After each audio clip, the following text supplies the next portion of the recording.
Depuis plus de 50 ans, 1500 tonnes d'or allemand sont emmagasinées dans le quartier haute sécurité de la banque centrale américaine Fed, à 26 mètres en dessous du niveau de la mer sur le rocher de Manhattan. Il est à l'endroit le plus sûr du monde, affirment les Américains.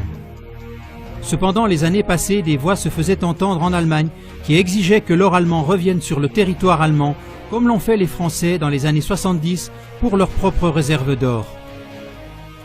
À l'époque, la France était allée chercher son or à New York avec des bateaux de guerre.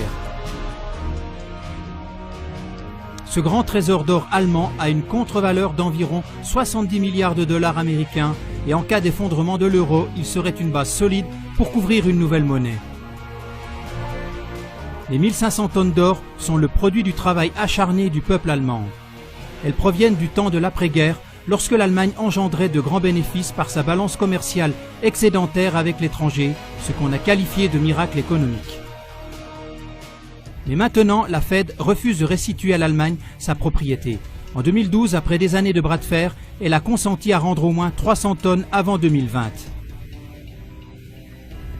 Pour 2013, il était prévu de ramener 50 tonnes d'or en Allemagne.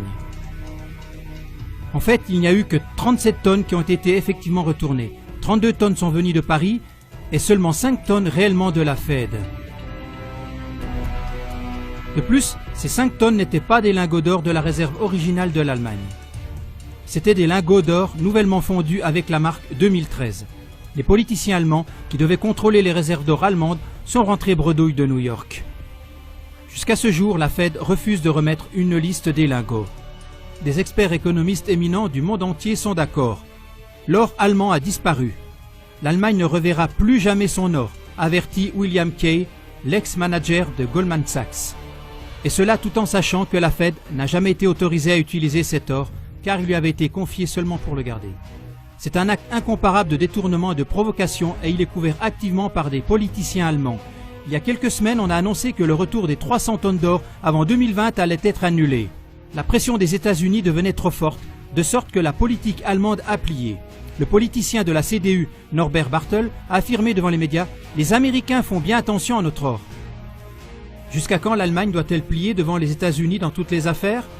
Quand est-ce que, au lieu d'avoir des politiciens qui trahissent le pays, des femmes et des hommes se lèveront de nouveau, qui défendront courageusement les intérêts de l'Allemagne? Est-ce qu'on a le droit de jeter les fruits du labeur de toute une nation en pâture à l'avidité des banquiers et des grands pontes de la finance?